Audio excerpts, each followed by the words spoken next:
Halo, gue Januar. Di video kali ini kita akan memberikan tutorial perakitan PC menggunakan Intel Comet Lake generasi 10 dan RTX 2060.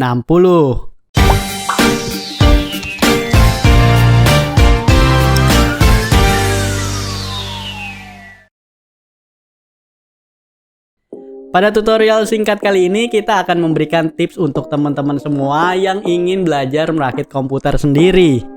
Untuk perakitan kali ini kita menggunakan prosesor Intel i7 10700F yang telah memiliki 8 core maupun 16 thread.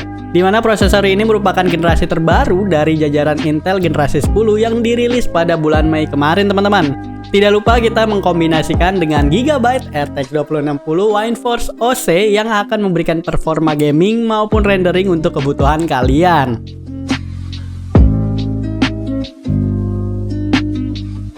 Nah, sebelum kita memulai perakitan, sediakan terlebih dahulu alat yang digunakan, yaitu berupa obeng maupun komponen yang akan kalian rakit, seperti motherboard, prosesor, VGA, hingga ke power supply. Nah, teman-teman, di sini kita membagi 3 tahapan perakitan ya, teman-teman. Yang pertama, perakitan pada komponen motherboard, dan yang kedua, perakitan pada komponen casing, dan yang terakhir adalah penggabungan antara motherboard ke casing kalian. Oke, kita masuk ke bagian yang pertama ya, teman-teman. Ialah memasang prosesor ke motherboard nih. Motherboard yang kita gunakan pada perakitan kali ini ialah Gigabyte B460M Aorus Pro yang sudah mendukung untuk soket Elgato 1200. Nah, motherboard ini pun support hingga 128GB RAM dan terdapat slot NVMe SSD serta sudah ada RGB header yang dapat kalian atur pada software Gigabyte, teman-teman.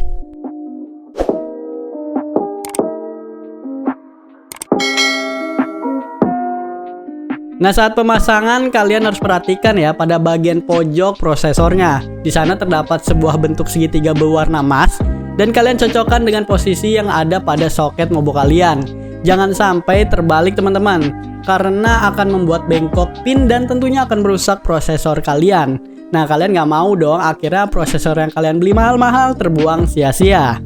Setelah itu kalian tekan tuas hingga pada bagian penutupnya terlepas. Apabila tidak bisa, jangan dipaksakan, teman-teman. Dan cek kembali apakah pemasangan prosesornya sudah benar atau belum. Setelah prosesor terpasang, tahap selanjutnya ialah pemasangan fan. Nah, untuk pemasangan cooling stock cukup mudah sih. Kalian tinggal tekan saja keempat sisinya dan sampai terdengar bunyi klik ya. Jangan lupa pasangkan power pin untuk fan ke konektor yang ada pada motherboard kalian. Setelah kita tadi memasang ke motherboard prosesornya, langkah selanjutnya ialah pemasangan RAM. RAM yang kita gunakan ialah tim Elite Tough Gaming dan RAM ini memiliki speed 3200 MHz dengan total 16GB kit. Untuk mabo yang kita pakai terdapat 4 slot RAM dan telah mendukung dual channel memory. Sehingga jika kalian hanya memiliki 2 buah RAM, maka pasang secara selang-seling ya, agar RAM tersebut berjalan dalam mode dual channel, teman-teman.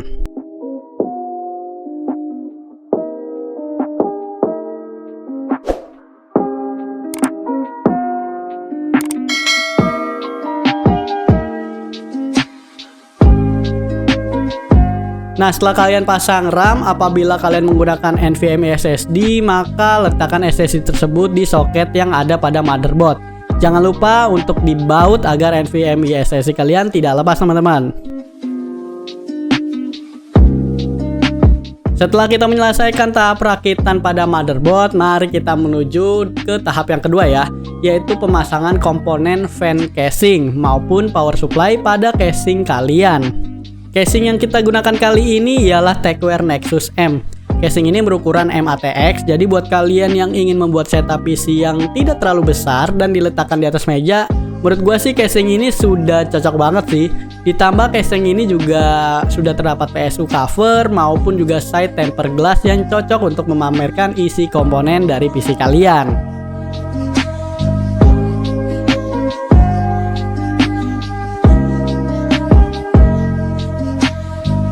Untuk fan casing yang kita gunakan ialah Tecware Arc Spectrum F1.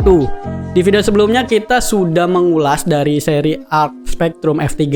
Di next video mungkin kita bakalan buatkan juga review dari fan ini.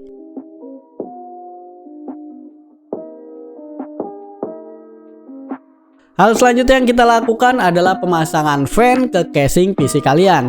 Nah, jangan lupa nih gunakan baut yang sesuai teman-teman dengan lubang pada fan maupun casing ya.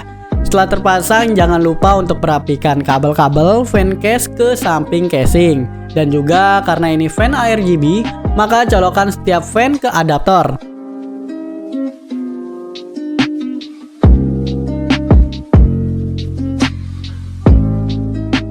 Setelah fan selesai terpasang, maka langkah selanjutnya ialah memasang power supply. Sekedar tips aja nih buat kalian, pilihlah power supply yang sesuai dengan ukuran casing kalian. Jangan sampai kalian membeli power supply yang memiliki ukuran lebih besar dari case yang digunakan. Otomatis nantinya tidak akan masuk teman-teman ke casing kalian. Nah, untuk rakitan kali ini kita menggunakan power supply Bitfenix Whisper dengan kapasitas 550 watt dan sudah bersertifikasi 80 plus gold maupun full modular. Sebelum dipasangkan ke casing, dikarenakan PSU ini adalah full modular, maka jangan lupa untuk memasang kabel-kabel yang dibutuhkan, yaitu kabel 24 pin, 8 pin, Molex, SSD atau HDD maupun kabel 8 pin PCIe jika kalian menggunakan VGA membutuhkan pin power tambahan. Nah, setelah itu pasangkan juga PSU ke casing sesuai layout dari casing kalian. Karena beberapa casing memiliki layout yang berbeda-beda teman-teman.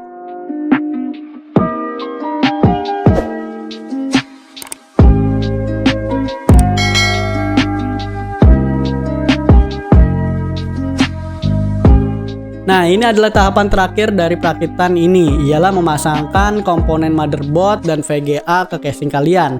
Letakkan motherboard sesuai dengan lubang baut yang telah disediakan teman-teman. Lalu kencangkan baut-bautnya dan selanjutnya pasangkan VGA kalian pada slot PCIe di motherboard. Setelah itu pasangkan kabel-kabel dari PSU seperti 24 pin, 8 pin, kabel PCIe maupun kabel dari front panel dari casing kalian. Setelah kabel terpasang, jangan lupa untuk melakukan pengecekan kembali apakah komputer kalian dapat booting dan masuk ke sistem BIOS dengan sempurna. Jika komputer kalian tidak hidup, maka jangan panik nih. Cek kembali dulu sambungan komponen-komponen yang ada di komputer. Hal yang biasa terjadi ialah kita salah memasang kabel front panel pada casing sih. Biasanya power button terbalik dengan reset button. Lalu apabila komputer kalian sudah hidup dan sudah masuk ke BIOS, maka hal yang terakhir kalian lakukan ialah kabel manajemen. Rapikan setiap kabelnya menggunakan kabel TIS dan tutup casing rapat, lalu lakukan instalasi OS dan software yang dibutuhkan untuk kerja maupun gaming favorit kalian. Nah, bagaimana teman-teman? Cukup mudah bukan untuk tutorial perakitan PC kali ini? Jika kalian ada pertanyaan soal perakitan PC ataupun yang lainnya, bisa tulis aja di kolom komentar. Nanti kita bakalan bantu jawab untuk kalian semua teman-teman. Oke, sampai di sini aja video kali ini ya. Semoga video ini bermanfaat untuk kalian semua. Sebelum gue pamit, jangan lupa dulu untuk mendukung channel ini teman-teman dengan cara klik tombol subscribe serta bunyikan loncengnya agar kalian selalu mendapatkan update terbaru dari kita. Gue Januar, pamit undur diri dan sampai jumpa di video selanjutnya.